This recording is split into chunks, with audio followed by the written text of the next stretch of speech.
Namaste, beautiful souls. It's Dr. Danny. Let me know if you can hear me out there. I'm just waiting for my screens to populate with the broadcast. We are triple casting again, I think, on Facebook, Rumble, and YouTube. So this is pretty exciting. All right. Looks like YouTube is good. Let's see. See if the fellowship is good. I hear myself in the living room, so obviously you guys can hear me good. Okay, perfect. I'm going to put that down, and then I need y'all's opinion. All right, 5x5. Thanks, Ultimus. Lori's here. Hello, Dr. Danny and everyone. Lori here in Washington State, enjoying the last of the good weather. Yeah, it's going to start getting cold. Okay, you guys ready? You see the lighting right now? I want you to just kind of like keep that in your head, and then I'm going to change something, and I want you to let me know how it looks. All right, let's see. How's that? Okay, so that is without the side lights, and then this is with the side lights. I don't really care, but I just want you guys to enjoy the scenery. So let me know which one you like better. Lights on, lights off, and we will go from there. So awesome. Good. Today, guys, I wanted to talk to you about this upcoming new moon, which is not in Scorpio. That's right, guys. We still have one more Virgo new moon. I know it sounds crazy, right? I sound like a crazy person, but I will show you. I will show you the actual sky. I will show you where the sun and the moon are going to be on Friday morning for this new moon. Notions and Potions says either looks good. You know, when I looked at it, I thought you said neither looks good. And so I was like, oh, okay, perfect. Ultimus, I know you think too dark. Lots of shadows with the side lights off. Freebird likes the lights off. Okay.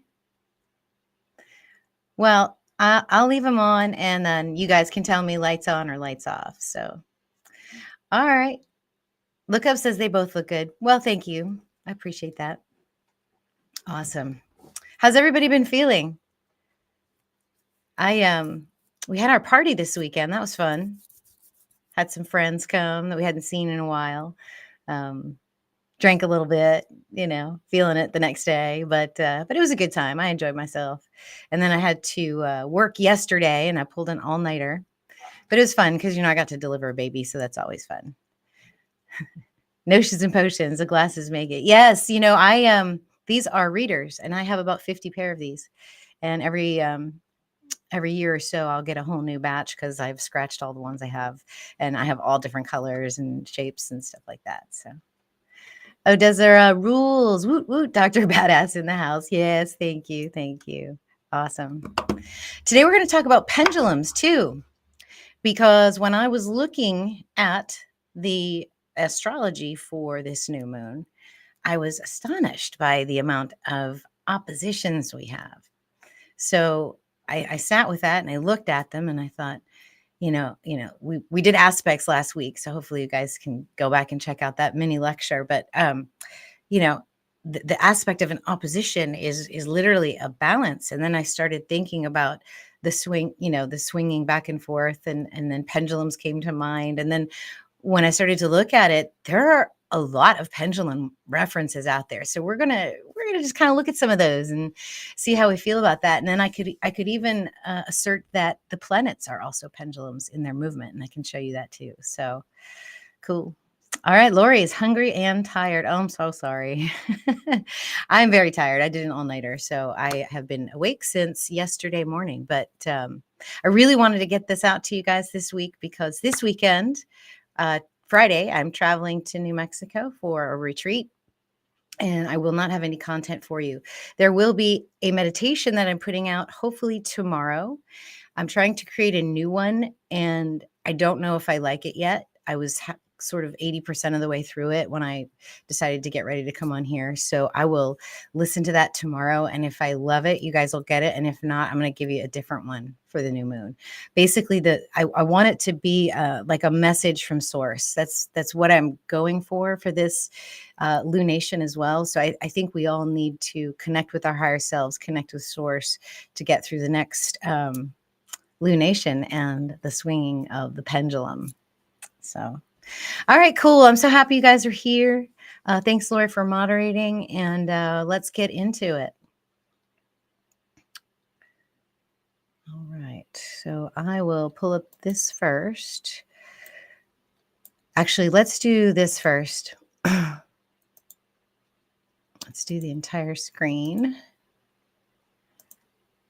And I want to just I just want to watch this with you while we talk a little bit about pendulums. I'm going to turn the volume down and I'm going to turn the speed. I think that's good. Let's do it at 1.25. Here we go. This is a very nice pendulum example. And it goes through many iterations of its energy patterns.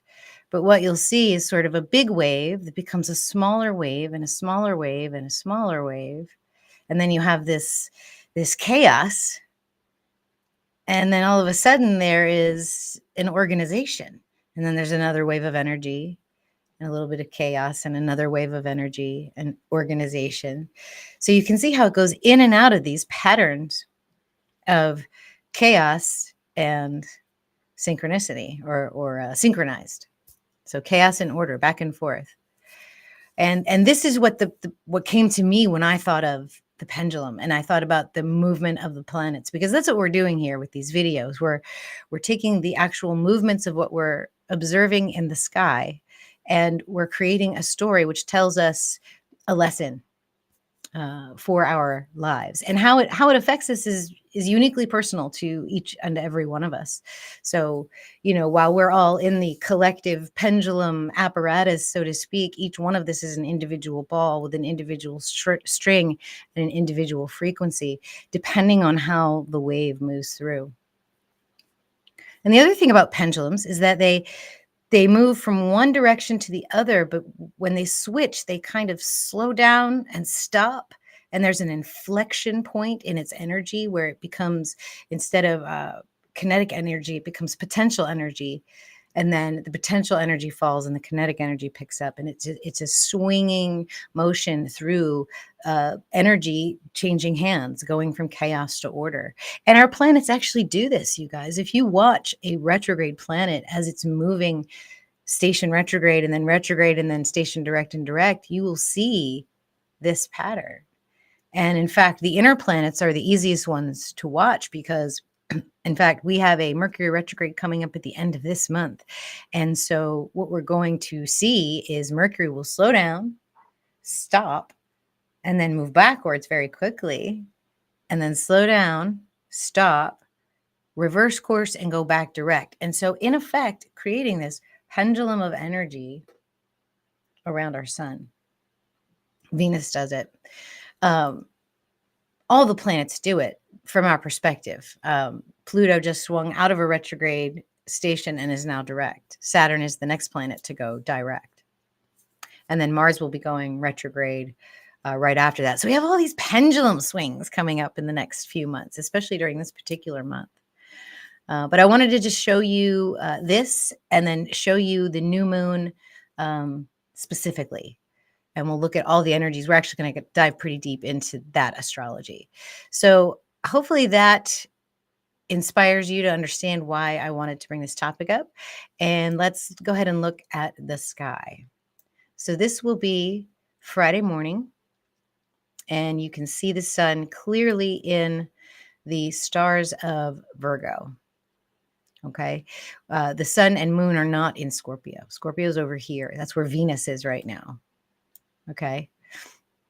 And what I'm going to do for you guys is I'm going to put the tropical overlay over the sky and the sidereal astrology. Both of those will be laid over so you can compare them and see the difference. And then it's really up to you how you want to read it. For me to have the tropical across the sky like that literally just creates a filter where I can't see the actual natural energy. So there it is. There's the moon and sun. And then over here on the other side of the sky, you're going to be hearing that Jupiter's in Gemini. And there's Gemini right there. And Jupiter is, in fact, in the stars of Taurus. and Mars has just entered Cancer. So that is our skies, guys. They don't really show you Pluto in this software. You have to search for it. So we can do that. Look, there's Saturn in Aquarius, not in Pisces. Let's see if we can get to it. Actually, if you go like this, Pluto, it should show to you. Distant object asteroid. See, there it is, right there between Sagittarius and Capricorn. So I'm not making this up. This is how the sky actually looks. And this is the type of astrology we want to do. All right. Oh, let me show you this real quick, because when we get to the end of this talk, just like we did earlier this week or last week, go to drdanny.com/free chart. The link is in the description. Generate your birth chart and generate the new moon chart. Do 11/1/2024. You could use 8 a.m., 9 a.m., depending on where you are in the world, and then put your current location. And then once you have your natal chart and the new moon chart, you can participate with me at the end as I show you how to see where exactly this new moon is going to be in your natal chart and what house you need to focus on, because the house is the area of your life that this celestial event is occurring in. And it's always good to know that. So let's make sure you guys are good. All right.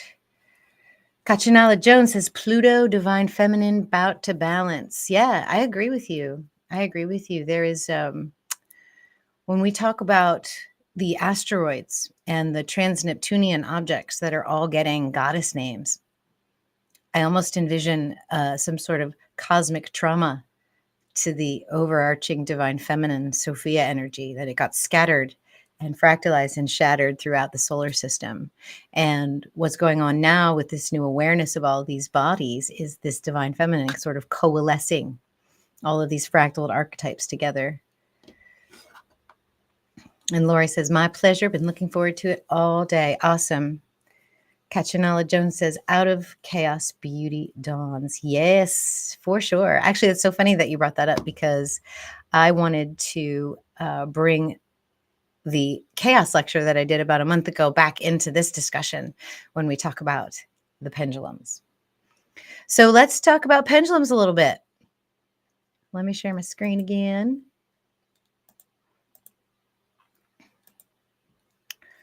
All right. Okay, so I did another PowerPoint. I can't help myself. All right, so these are the types of pendulums that we see out there in the normal, everyday 3D world. The little desktop kitschy thing, you know, where you can just kind of watch the balls go back and forth. You've got the different length strings, so you can see the waves of energy as it moves through the system, causing chaos and order. And then they have these very large pendulums that you can find in some of the museums. I know there's one in DC. I think there's one in up in New England somewhere. What was super interesting, though, about these larger pendulums is that during an eclipse, so these pendulums, they swing back and forth very slowly, and the axis of their path rotates a little bit as the day goes on. So it slowly rotates a little bit. And in 24 hours, it will complete an entire rotation. Now, during an eclipse, it will actually pause and go backwards the other direction for a little bit, which is really sort of spooky, but interesting. And so if you don't believe that these lunar and solar events don't do anything energetically, then I would have to point you to that instance when they did that and they were able to replicate it. But then there's also a couple of other types of pendulums out there that we use in the woo world. So we have the scrying pendulum, right? Where I actually had one of these and I ended up washing it, like all my crystals, and it broke and it made me so sad. But the idea is, it's almost like muscle testing to me, where you hang this deal here and then you ask yourself a question and you wait for the direction of the movement of the pendulum to make itself known. And you have your own personal rubric for that. So for me, for example, forward and backward would be yes, and side to side would be no, and then kind of wobbling would be unknown right now. So you can do it like that, and to me that just seems like a personal form of muscle testing. Like you can do that with yourself too. You can link your fingers, and if the answer is no, you can't break the links, and if the answer is yes, you can. So you can muscle test yourself like that. But the pendulum's pretty cool because it's this idea of the swinging motion, the tiny little movements that spirit gives your muscles to make it yes or no, because you're ultimately the one that has that knowing. Those small muscle movements uh, begin to create a compounding frequency with the oscillations, and you get bigger movements at the end of the pendulum, which is why you can see how it's a bigger answer, whereas muscle testing might be somewhat subtle. If you're using a pendulum, you can get a very, very big response. And then, of course, there's the hypnotist's pendulum, where the idea is you sit there and you just watch something go back and forth, back and forth, back and forth, or some sort of mesmerizing graphic that repeats itself.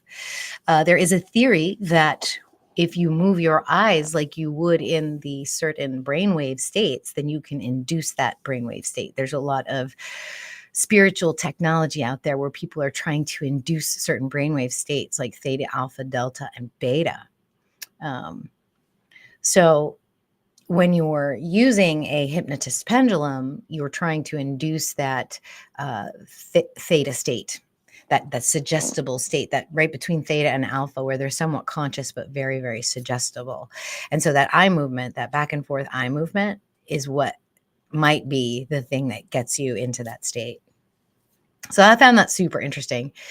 And then there is this idea of the cosmic pendulum. And I think that this concept came from Ishtak Bentov, but it's not in the book that I downloaded. So it might be from a different book. You guys can tell me if I'm wrong. But basically, the idea is that there are ebbs and flows of energy within the cosmos, and it creates a swinging and a swinging back and forth energy, an outward and an inward, or a spiral motion, where there's the cosmic inhale and then the cosmic exhale. So I thought this was super interesting, and it related it to electromagnetic energy and the way that energy flows.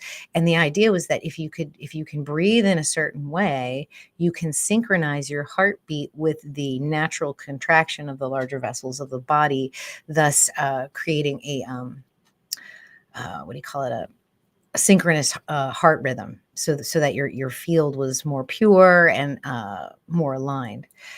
So that's another idea around the pendulum. Now, I want to go into a more interesting pendulum. Yeah, it gets better, guys, believe it or not. That we can learn from a concept called reality transurfing. But let me just take a look at you guys and see if you all have any experience with pendulums. All right. Notions and potions needs a birth chart and a question chart. Okay. If you do your own chart there, you can pick out something specific. Maybe I can help. I don't know. Celtic Thistle Psychics. Hi, all from Southwest UK. Hello, and welcome. Thanks for coming. All right, guys. Cool. We have 33 here today. Isn't that a magic number? All right.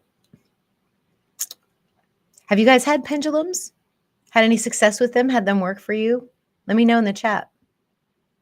I found it helpful for just sort of, should I do this now or do that now? Or, how should I feel trustful of this energy or not?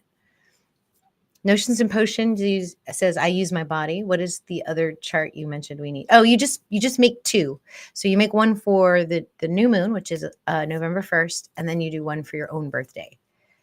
So that way you have two charts in front of you.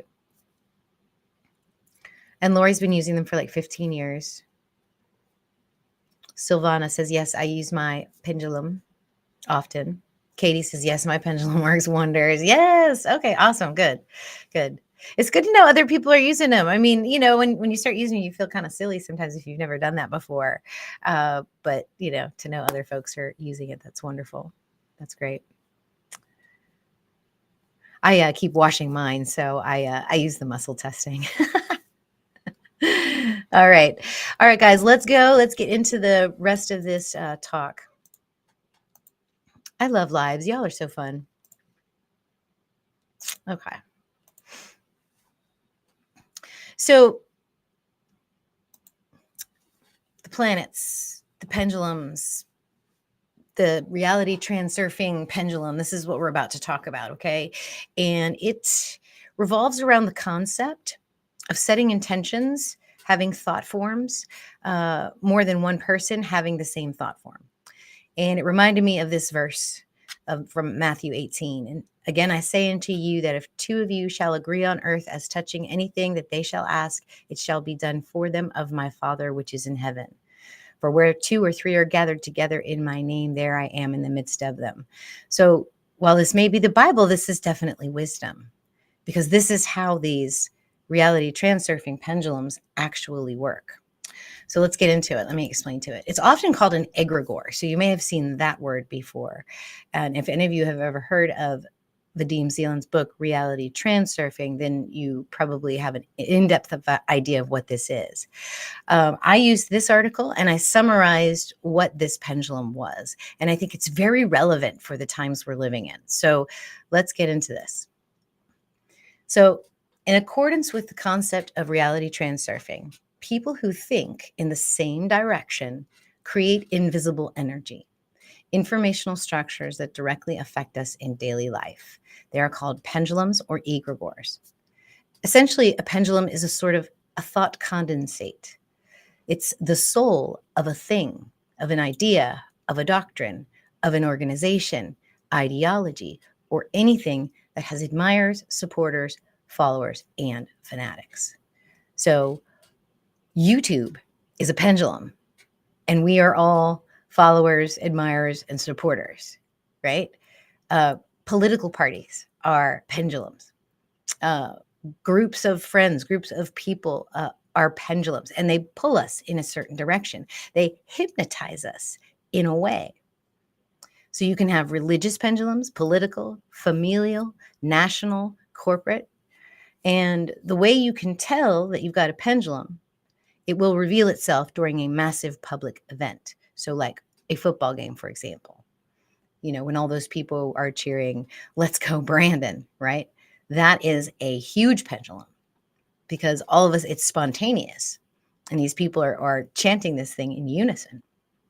And many material things that we value start to have pendulums, for example, new iPhones or money. So this is where I wanted to go back and just review this part of my chaos magic theory lecture that I did about 3 or 4 weeks ago, when we talked about the ether and shadow time and the 5 principles of chaos magic theory. So the ether is the 5th element. Okay. It is the energy, the substance. It's very high in vibration. So it's very, very light. And it is the thing between everything else. So it's the quantum foam of potential. Okay. So it acts as though it were a form of information. There's that word again, information, emitted by matter that is instantaneously available everywhere and has some power to shape the behavior of other matter. Okay.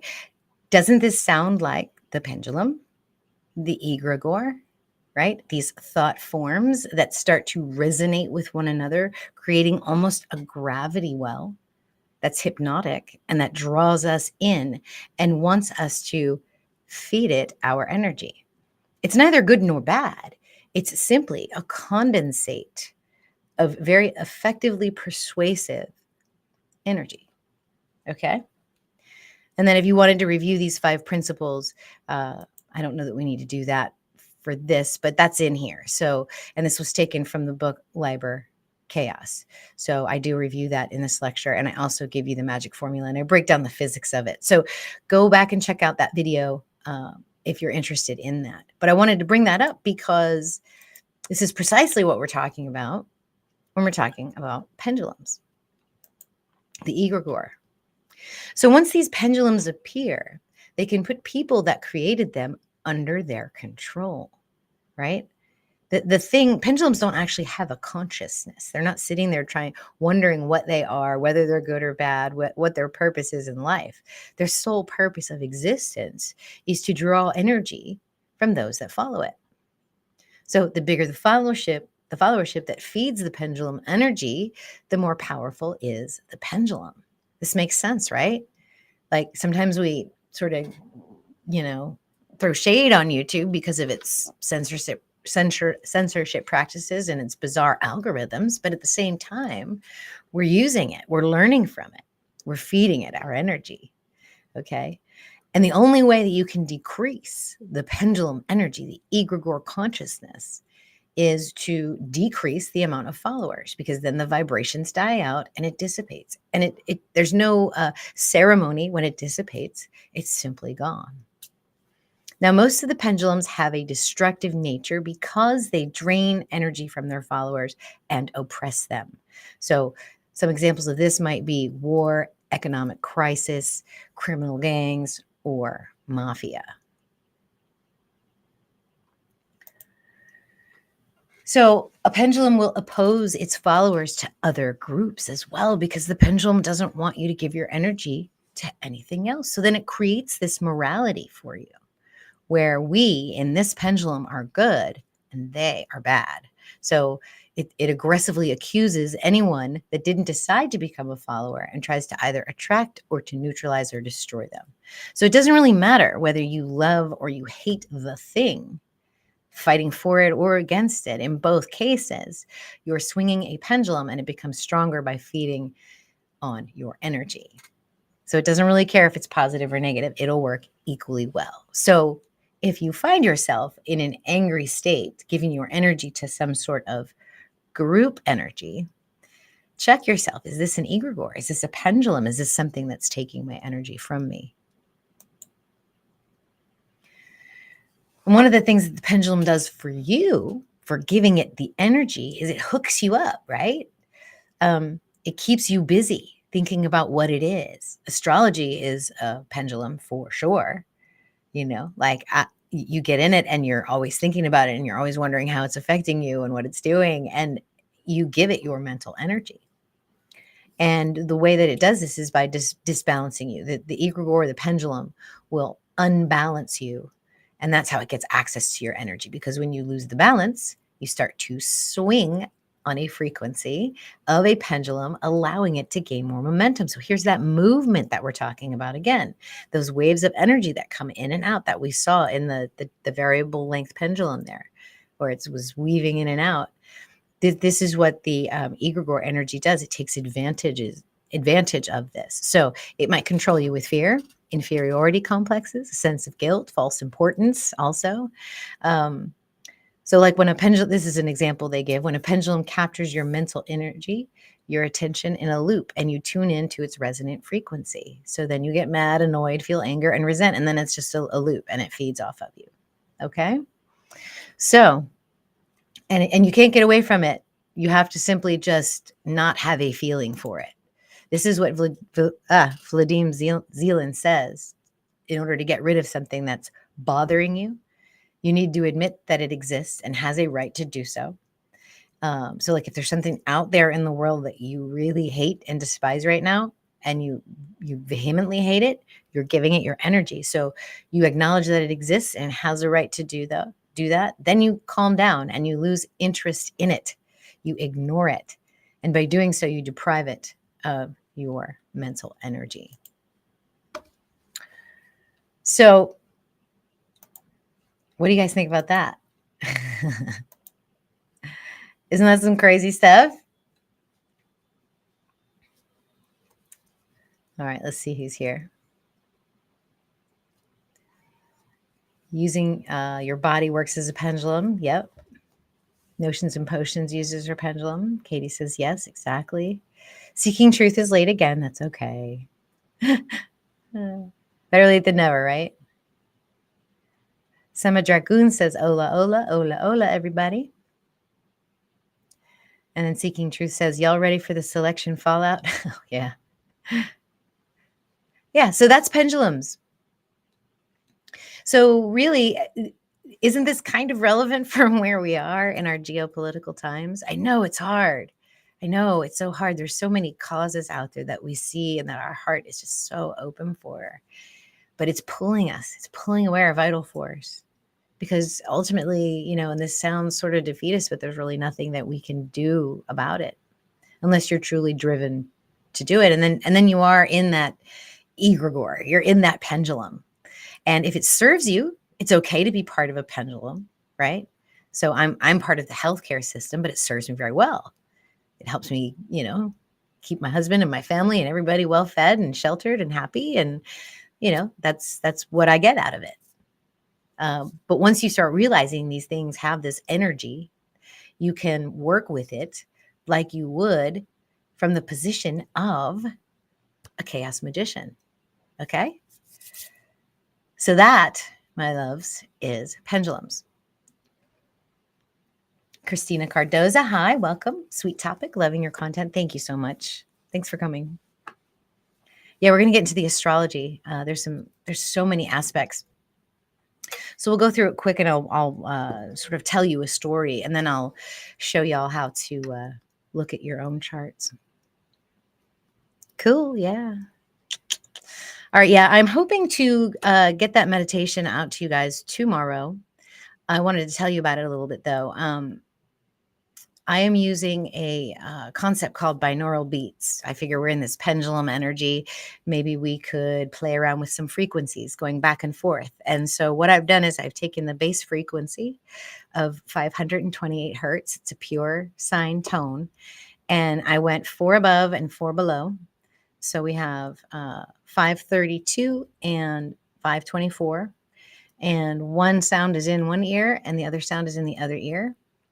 And when you put the headphones on and you listen, you get your brain does this thing called hemisync, where it will line up to the 8 hertz frequency. And the 8 hertz is right there between the alpha and the theta phase, right when you're about to dream. So what I'm doing in this meditation is I am, in a sense, hypnotizing you with the frequency of love and healing, if that's okay with you. And then we are going on a guided meditation, and we're going to meet with our higher selves. We're going to get a message. Okay.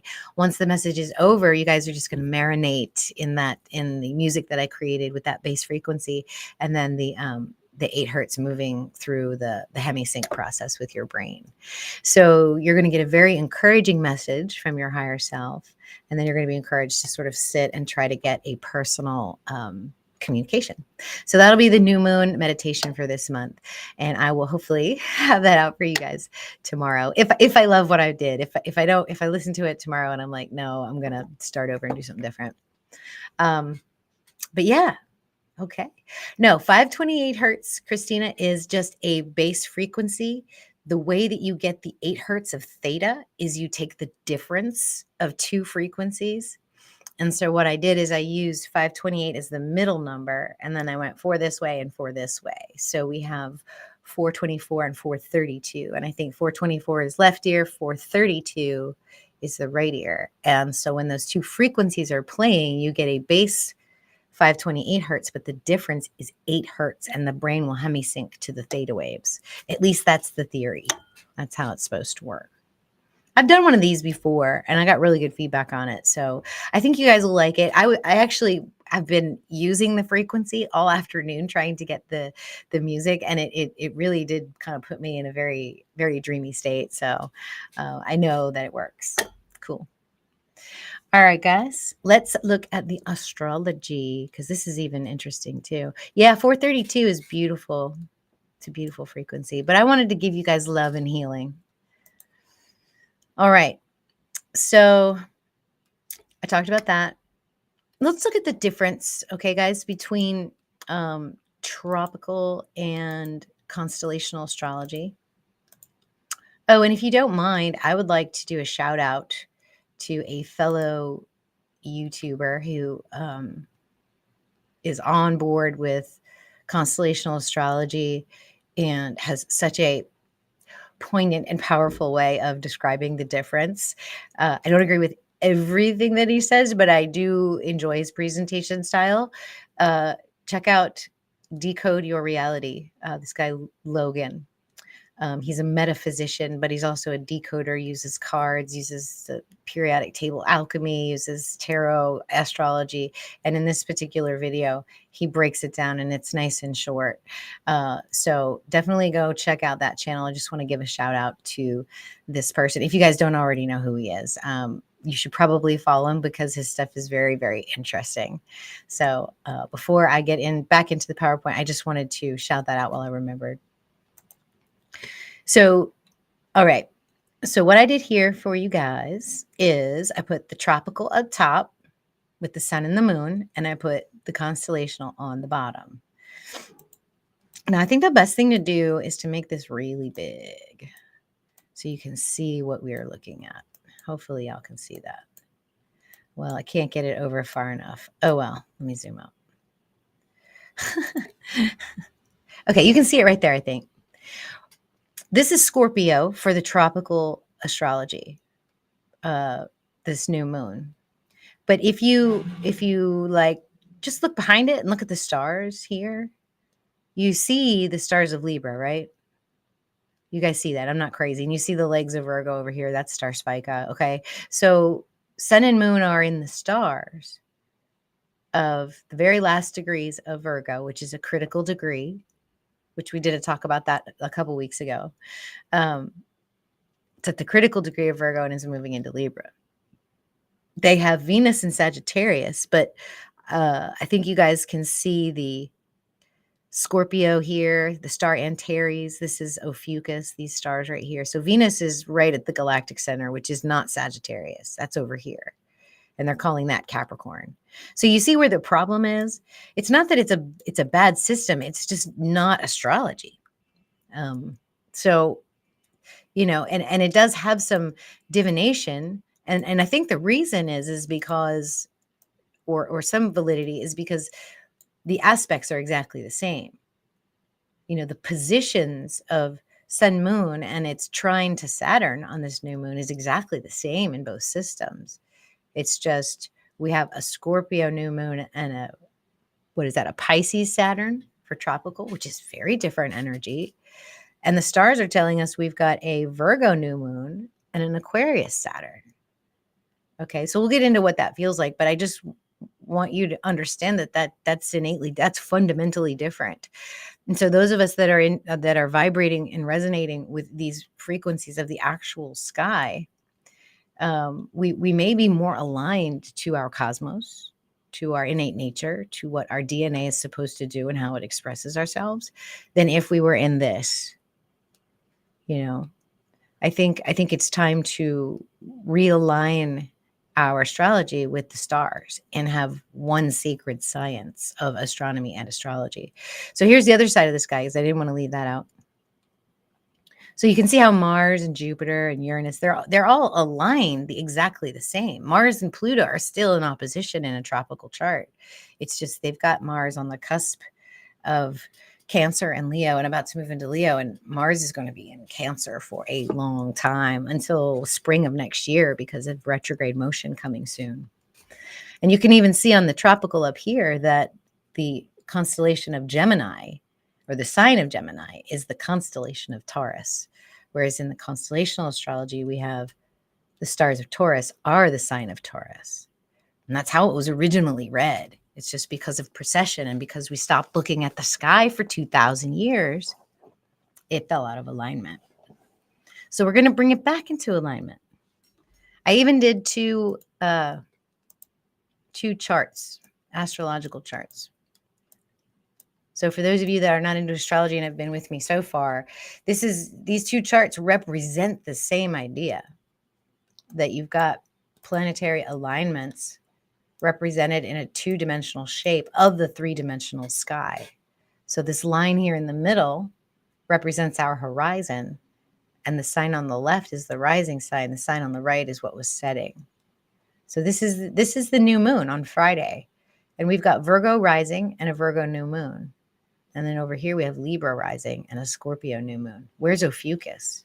Where's the house of the ascended masters? Where's the Christ consciousness energy? Where's our divinity? here on Earth. Where's our way out of here? It's here. It's in Ophiuchus. That's where Venus and Lilith are right now, in opposition to Jupiter. So you have that same opposition, but Sag and Gemini are very different energies than Taurus and the Scorpio and Ophiuchus axis. So for whatever that's worth, I don't know. I feel like when the sky is telling us something, it's probably more natural to resonate with that. So we're going with this. We're going with the constellations. All right. I know that was kind of a long-winded explanation, but I feel like I get a lot of questions about that. And to me, because I live and breathe it, it's, obvious. But, for people that are just coming onto my channel or just learning about constellational astrology, it isn't always obvious. So what do you say we get into some of these aspects? Let's make sure you guys are still here, still hanging out with me. There we go. All right, let's see. Good. 432 is heart. Venus. Ooh, I like your name. Glad I found this channel. So cool. Thank you. Seema Dragoon says Logan is awesome. I agree. Seeking Truth sub to Decode. Sojourn. Yeah, you guys probably all know him from Archaics. Yeah. Logan is great. SW, do you have any answer about, you know what? I started to look up that, and it was a good thing. It wasn't a bad thing. It was all like very good information, but I can't read it to you right now. Let's see. Seeking Truth says, what would be my great-granddaughter be born 10/23/24 at 10 a.m.? That would be a Virgo sun. And you can put that in the free chart calculator and see the chart. Christina, great comparison visual. Thank you. Got to watch this again. So good. Tried to rewind, forgetting you are live. Yeah. Then you can listen to me fast to catch up. With Ophiuchus being way out of here, does it mean mastering the house our Ophiuchus is in? Yeah, you can do that. My Ophiuchus is in my 7th house. So it's about projecting the savior onto other people, or the saviors within myself, that kind of energy. So, yeah, you can definitely look at the house and get a feeling about that. Seeking Truth says, wow. Celtic Thistles. Psychic says, I have Venus cusp with Ophiuchus and Sag. So, oh yeah, you're gonna get a Venus return here in a minute when Venus moves. Actually, right now, basically. Yeah, and Lori just put a link there to the birth chart calculator. Yeah, so Christine, I wonder if you have experienced the same thing where you hold your partners up to such high esteem, because you think that your salvation is in there, and it's not, and so people let you down sometimes. Super interesting. Oh, Athen from Mastering the Zodiac. Yeah. Oh, that's interesting. Yeah, I got North Node over there too. So, Destiny. Cool. All right, let's look at the astrology, y'all. See what's happening. All right. So I feel like I broke it down as well as I could. It's a lot. There is a lot of energy going on for this new moon. So the first thing we'll tackle is basically sun moon, right? So we have sun moon in Virgo. We have our outer expression and our inward expression, basically the whole self. A new lunation at the end of Virgo, the most mature Virgo that we could get into the stars of Libra, which tends to feel a little bit better for most people. Pretty much within hours, the moon will be in Virgo or into Libra. And then on Monday or Tuesday, the sun will also be in Libra. So it's very quick Virgo energy. It is the second new moon that we've had this year. So it's energy we're familiar with. It's energy that should feel familiar. There shouldn't be any shocks or surprises really with this new moon. Saturn is trine to the new moon in retrograde. Saturn in Aquarius can be authoritative energy, trading in your freedom for the greater good, but it can also be bringing in the structures of the new age in a responsible way. So however that will manifest, it's going to be very easy for inward and outward expression. But we need to be able to use this power of expression wisely, practically, usefully. So this is a nice energy. Things should flow very well here for this first week of the new moon. Venus and Lilith are conjunct, literally like spot on conjunct on Friday. And I like asteroid Lilith as shadow energy of the divine feminine with a hint of darkness like Pluto. I feel like Lilith doesn't really speak to us, but whispers or taps on our body with intuition. So depending on where you have Lilith in your chart, for example, if you have her in Aquarius, then you might have nervous system hits when you get an intuitive hit from your higher self or spirit. And so it's instinct, right? It's instinct, it's intuition, and it's together with Venus, the divine feminine. Y'all know how I feel about Venus. Oh, you guys, after I talk about this, remind me to tell you about Venus. So you have these two together, and so there's this in Ophiuchus. Okay, so Venus in Ophiuchus is such an amazingly powerful energy. This is the feminine aspect of the creator. Okay, so this is divine Sophia. This is the void birthing creation from itself, with no mate. It's literally just procreation occurring. And so being this connected to source through this energy, this portal of the galactic center is extremely powerful. We're all very much going to be tapped into our creativity. There's going to be tremendous healing here, a leveling up of perspective as well, because in a few days, Venus will transit over the galactic center, and that's like a reset for most planets. Remember, we talked about this journey from Spica to the galactic center is the burned path. Okay, and Venus is almost done. So she's now in the darkest depths of the void, about to rebirth, and rebirth with an intuition and an instinct here. That's pretty powerful. Now it's in opposition to Jupiter, Venus is, and that's we're gonna talk about that next. But basically you have these two in a square to Saturn. So the thing that's interacting very nicely with the new moon is square with Venus and Lilith. So I really feel like this part of the sky also carries a tremendous amount of truth. Not like just my truth, your truth, but like the truth, the light, the actual, like what it is, what it's all about. And what Saturn is doing for the collective, it doesn't matter, right? It's we have to have an organized collective. We have to have things, there has to be structure. It has to be timing. Sometimes things have to end. Whereas there's this rush of divine creative energy coming in, and I don't think it can be fully expressed with a square to Saturn. So luckily for divine feminine energy, it's not in a rigid box. It flows like water, and it will flow to the least resistance. And Venus and Lilith have some other nicer aspects that we'll talk about in a second. So this energy might feel blocked, but it's easily moved in a different direction that also suits its purpose. So this is opposition number one. This is the lunar nodes. And whenever we're talking about a lunation or a sun moon event, we want to look at the nodes too, because the nodes are created by the intersection of the ecliptic of the sun and the ecliptic of the moon. They're off by 5 degrees.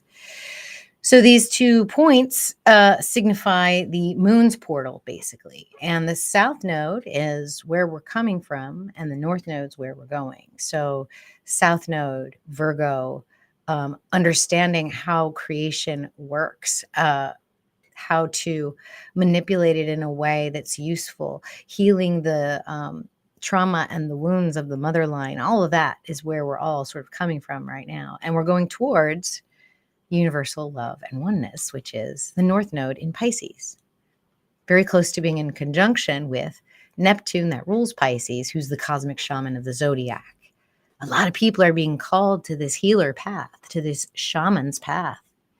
Okay, now what's interesting about the nodes right now is they're not aspected by anything major at the moment. So to me, that sounds like a everything's cool with our evolution. Like we're doing okay this lunation. We don't really have to like do any sort of stressful pattern breaking during this lunation. I think we can just ride these waves. I think we can just observe them like pendulums and make the best of what's coming at us, because I think we're going to be fine. Okay, so the next energy is this grand trine kite with the second opposition that we have, that we're going to have for a long time, and that will be Mars opposing Pluto. Now, Mars is in Cancer. This is not a very active Mars. This is a Mars that would prefer to work on the self, that's very loyal and devoted to the feminine mother type energy, right? So Mars in Cancer loves his mother, would be sort of the way you could read that. But this is compassionate action. That's the basis of this kite. And it's in opposition to a very fiery, direct Pluto, the transformer, at a critical degrees in Sagittarius. So this is it. This is where the last of our really ingrained, dogmatic, stuck beliefs are going to change. But I think we get a bit of compassion with it, instead of it just being ripped away like Plutos tend to do, like Pluto, would like to do. There's some compassion energy here. And this is not as emotional as I thought it would be, these two in opposition to each other, because it's powerful action. There's no emotion needed for this, right? It's just what needs to be done. And it'll be quick. So whatever's decided here, you have an energy where it can be quick and decisive. Then Mars forms this grand trine with both Mercury and Neptune. And you have Neptune in Pisces, like we talked about. And then you've got Mercury in Libra. And a Mercury in Libra is just a very fine energy. Mercury is very good with balance, transactions, give and take and give, and it all equals out. So he's really good in Libra. So it's a good energy for compromise, discussions, diplomacy. Trine to Mars. Mars is the fighter. So when Mercury and Mars are in a nice flowing relationship like this, diplomatic action can be taken in a very compassionate way through the work of spirit, which is Neptune over here. So powerfully decisive actions can be taken here for the good of all. Decisive compromises can be made here. So this is that grand trine. This is the opposition. Then when you get a grand kite, you get the two sextiles. So you have Pluto and Mercury in a sextile, and then Neptune and Pluto in a sextile. This is surrendering to that transformation. Okay. And this is uncovering the truth. Okay. So some truth will need to be uncovered here, but it's all good. This is not a bad energy at all. So I like that. That's opposition number 2. We have 3 more. Okay. So we did that one, that one, that one. All right. Opposition number 3 is Mercury opposing Uranus. So Mercury's in Libra, Uranus is in Taurus, and Mercury and Uranus are octaves of one another. So you've got Mercury in the inner solar system buzzing around the sun like a pendulum. We see him going back and forth across the chart like that.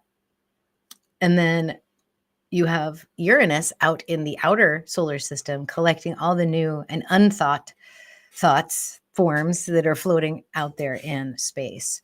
And they're opposing one another. So it's a Taurus Libra energy, which is an unusual axis for tropical. They don't ever have that because of the perfectly aligned 30-degree sky. But in constellational, you can get axes that are different. Okay, so how does Libra and Taurus work together? This works very nice. This is an energy that is compassionate and fair and takes into account the uniqueness of the situation. Okay, so we're not going to get too out of hand with our thoughts. We're going to have them, we're going to be okay with them, but they're going to be mostly grounded in the practical. So that's also very nice. Then you've got Uranus in a trine to Pluto, which is part of that grand kite, which Mercury is also a part of. And a trine between these two is really nice. This is a long trine. We've had this for a while. This is a transformative metamorphosis. This is powerful freedom. Okay. And then Neptune sextile to Uranus is surrender to the metamorphosis. Okay. So surrendering to transformation, surrendering to our metamorphosis, uncovering truth, taking compassionate action on compromise, led by spirit. That's where we are so far. All right. And then opposition number 4 and 5.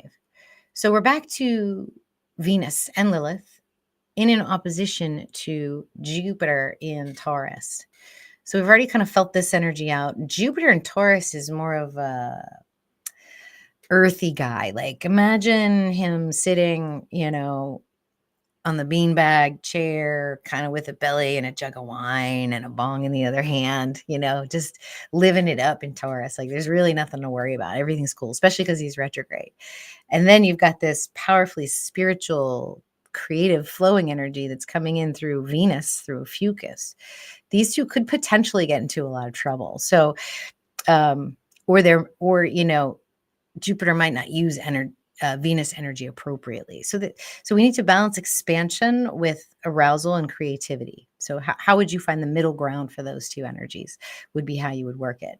And then you look at the other opposition, which is Chiron and Black Moon Lilith. So Black Moon Lilith is the apogee point of asteroid Lilith. And all that means is that whenever Lilith is in the farthest point away from the sun in her orbit, that's the apogee point. So it is not actually a luminary. That's why they call it the black moon. It is a point similar to the lunar nodes. And that particular point will also rotate around the zodiac.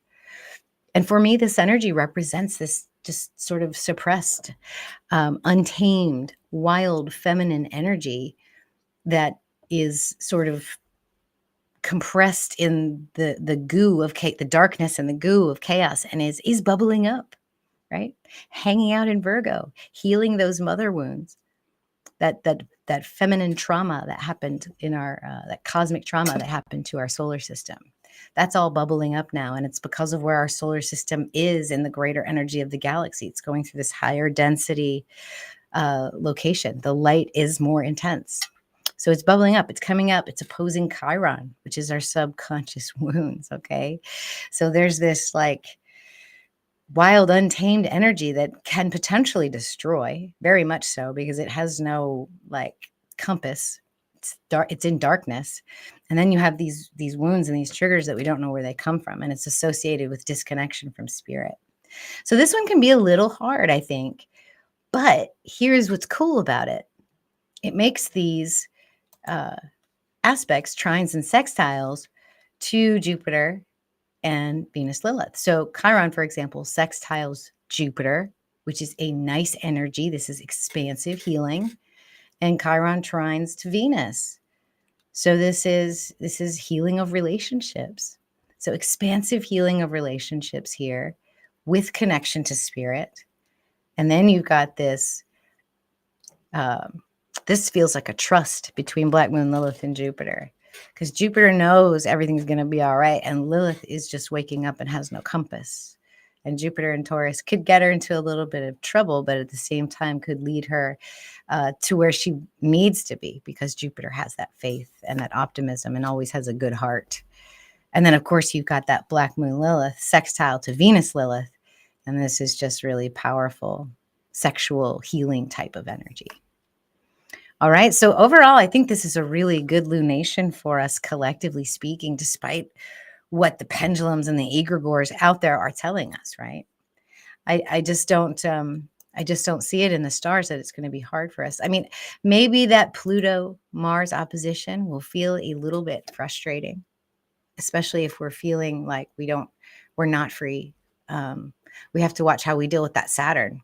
Right? Are we giving away our freedoms for the greater good? Sometimes we have to check ourselves on that. Let's see what you guys are talking about. Let's see. Awesome. Let's see. Oh, cool. All right. Yes, on a pedestal, then major rejection. Yeah, so Christine gets the Ophiuchus 7th house. Yeah. No shocks with this new Virgo moon. Thank goodness. Yes. John Doe, why faceplant for the 7th house of Ophiuchus? It's been a challenge. Yeah, Ophiuchus in the 1st house. So that means you identify with Ophiuchus energy if you have that in your 1st house. John Doe says, has gotten better since following Dr. Dan. Oh, well, that's good. That's good. It's good to hear. Venus. I don't know how to read my birth chart calculator on your website. I'm interested in finding out what it all means, but I don't understand the diagrams. No, I get it. I get it. Then I have a free course that goes over all of that. So it will show you the symbols. It will show you the charts, how to interpret what you're seeing. So you can at least say to me, Dr. Danny, I've got, sun in Ophiuchus in fifth house. So you can at least say those things. It will give you a little bit of interpretative energy as well. The next step is really just to start reading and to pull the story threads out with the aspects. And that takes a little bit of guidance. So, but you guys hang in there. I am actually going to put together a basic course with interaction with me, probably starting around the new year. I'm going to announce it officially early December. So just keep that in your cap. Get excited about it. Follow the Fellowship of 13 Signs so that I can let you guys know first. And then if you're subscribed to my website, you'll get an email about it first too. So, yeah. King of Poland. I'm not sure what that statement means. SW Ophiuchus is the defunct constellation, now an asterism, Poniatowski's bull, which honors King of Poland. Okay. A lover of Catherine the Great. Seeking Truth has a Pisces Venus. That's good. That's a very loving energy. Ophiuchus, Sun and Moon in third with Venus. Cusp Sag. Oh, that's right there on the galactic center. That's Venus right there. So Sun, Moon, and Venus right in the third. That's amazing. Yeah, you can channel the cosmic energy. And Jen's here. I'm gonna see you soon, Jen. I'm so excited.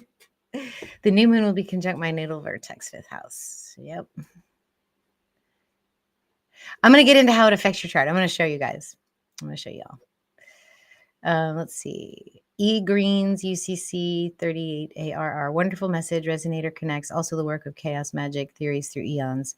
Apophenic continues frequency. Grazie. De nada. All right. Cool. All right. I'm going to show you the same trick I did last week, but it's a different chart. So let's do this. Hopefully you guys were able to go to this website, drdanny.com, free chart. Just put your details in. You'll get a chart that looks like, oh, I'm not sharing, am I? Let me share, dang it.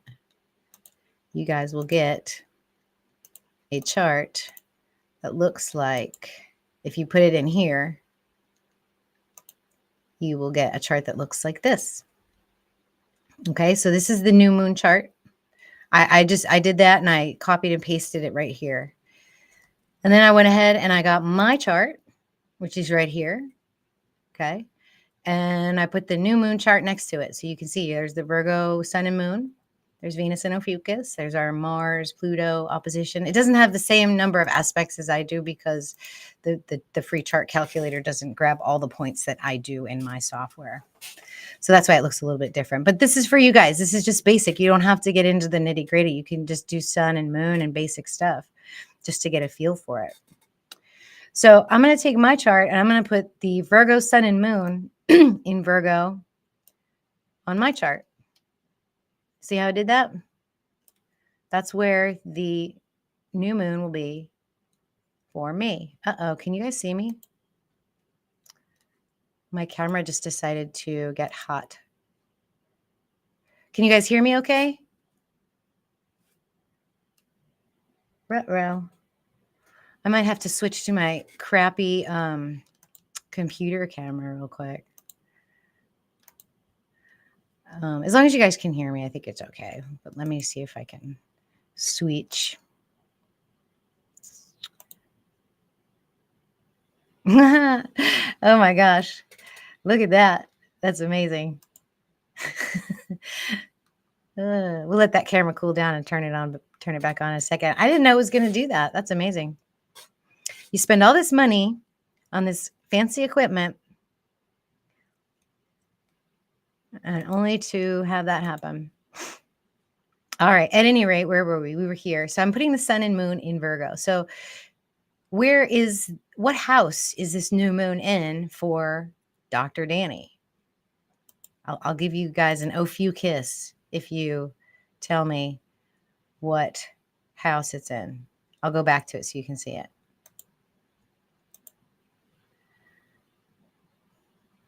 Right here.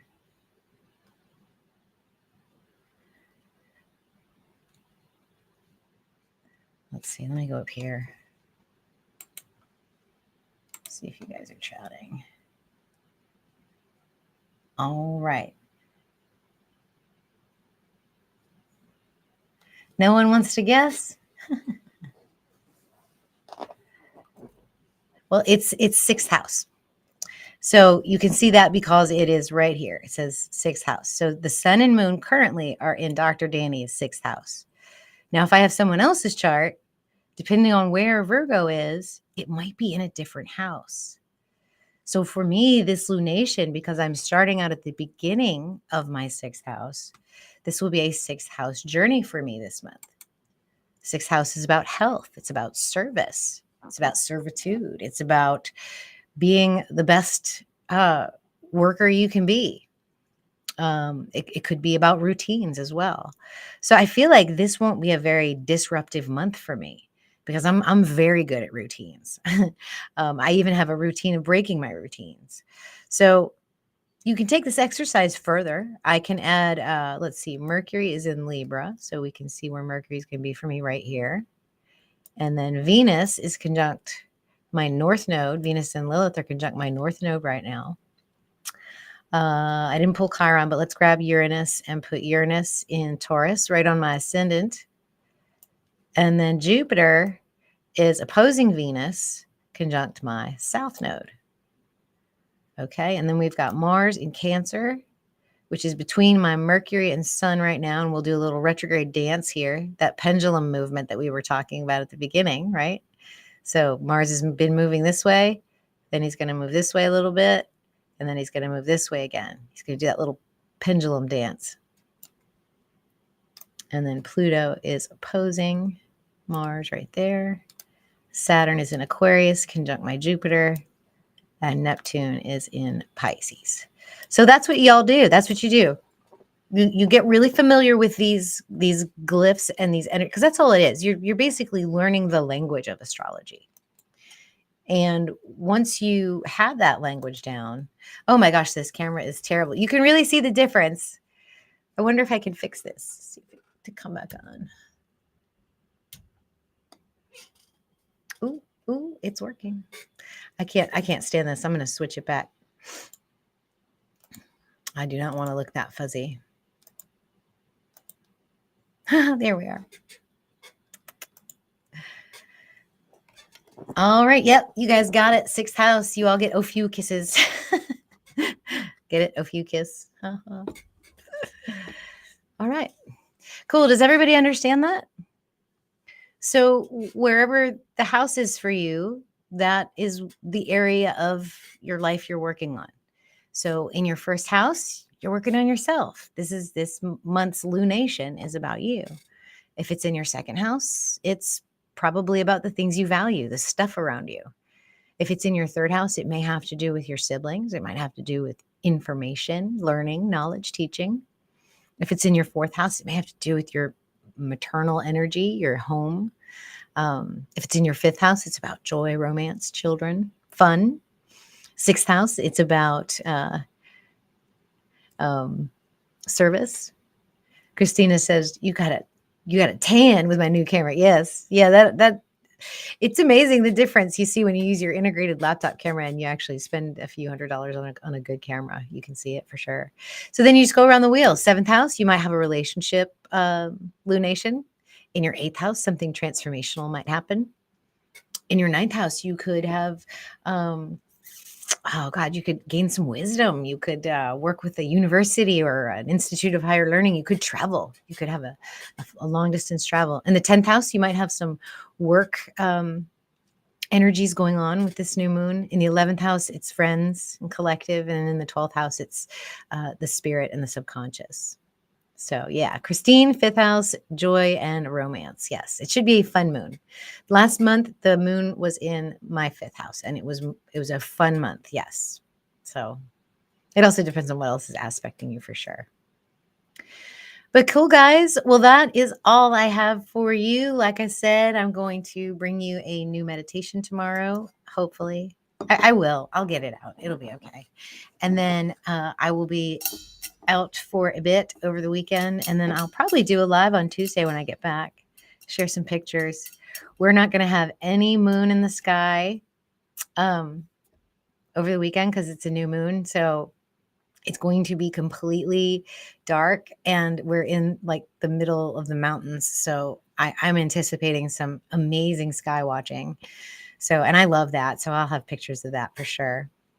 And then, this is what I wanted to show you guys. I wanted you to remind me to do it. That's what I was talking about earlier. This is it. I want you guys to check out, probably around the 3rd, starting on the 3rd through the 5th. I want you to go outside around sunset. Let's find sunset. And I want you to look at the sky, because what you're going to see is a waxing crescent moon conjunct Mercury and conjunct Venus, where Black Moon Lilith is. So it's all moving into the galactic center. And this is going to be the most, right here on the 4th. So Monday night at sunset, please, if you have a clear sky and you don't have any clouds or rain or bad weather, look west while the sunlight is still dying, and you will see Venus bright as a star, and you will see the crescent moon. And it is just a beautiful sight. So I'll leave you with that. And that will be your homework for Tuesday when I come to see you guys again. All right, y'all. Well, I loved it. I enjoyed it. And I look forward to talking with you guys next week. So have a great weekend, guys. I love you all. Thank you. Bye.